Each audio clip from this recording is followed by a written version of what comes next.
किसान भाइयों नमस्कार। किसान भाइयों, इस वीडियो में हम बात करने वाले हैं कि लहसुन की फसल में आखिरी स्प्रे कब करना चाहिए और आखिरी स्प्रे में कौन सी दवा या फिर कौन से खाद का स्प्रे करना चाहिए। यह सवाल अधिकतर किसान भाइयों के मन में रहता है और इसी के चलते अधिकतर किसान भाई कंफ्यूज रहते हैं कि लहसुन की फसल में आखिरी स्प्रे कब करें और कौन सी दवा का स्प्रे करें। तो इस वीडियो में आपकी सारी समस्याओं का समाधान होने वाला है, तो आप लोग इस वीडियो को आखिर तक जरूर देखिएगा ताकि आपको सारी जानकारी सही तरीके से समझ में आ जाए।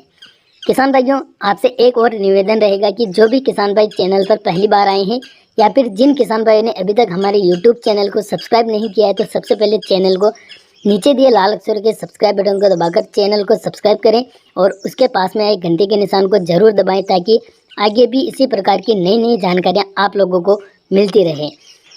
किसान भाइयों, लाइक और अधिक से अधिक किसान भाइयों तक शेयर जरूर करना। अब बात करते हैं कि लहसुन की फसल में आखिरी स्प्रे कब करना चाहिए और आखिरी स्प्रे में कौन सी दवा या फिर कौन से खाद का उपयोग करना चाहिए।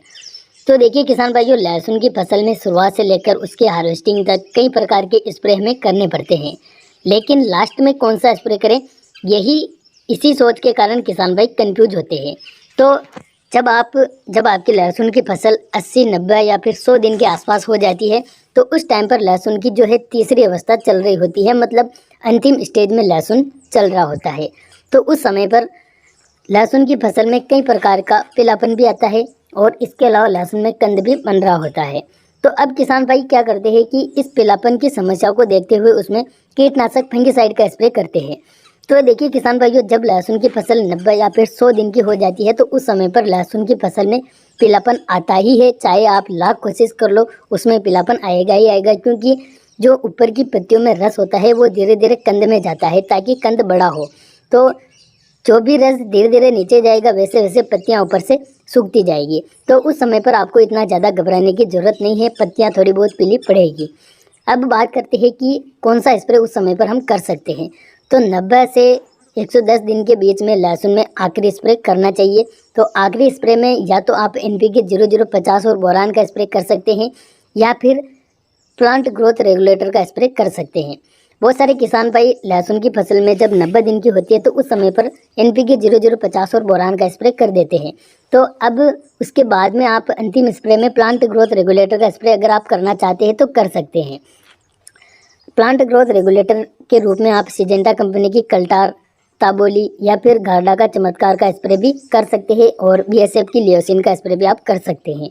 इनमें से किसी एक चीज़ का आप स्प्रे अंतिम स्प्रे के रूप में आप कर सकते हैं। और अगर आपने NPK 0050 और बोरान का स्प्रे अभी तक नहीं किया है तो आप अंतिम स्प्रे में उनका स्प्रे भी कर सकते हैं।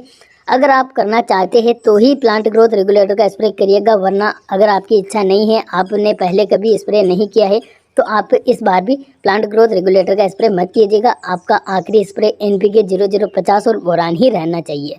तो जो किसान भाई प्लांट ग्रोथ रेगुलेटर का स्प्रे करते हैं वो आखिरी स्प्रे प्लांट ग्रोथ रेगुलेटर का ही करें, और जो नहीं करते हैं वो NPK 0050 और बोरान का स्प्रे करें। NPK 0050 और बोरान का क्या फ़ायदा है, कितनी मात्रा में स्प्रे करना चाहिए, क्या फ़ायदे होंगे, तो इन सभी की जानकारी हमने हमारे चैनल पर दे रखी है, आप जाकर वीडियो देख सकते हैं।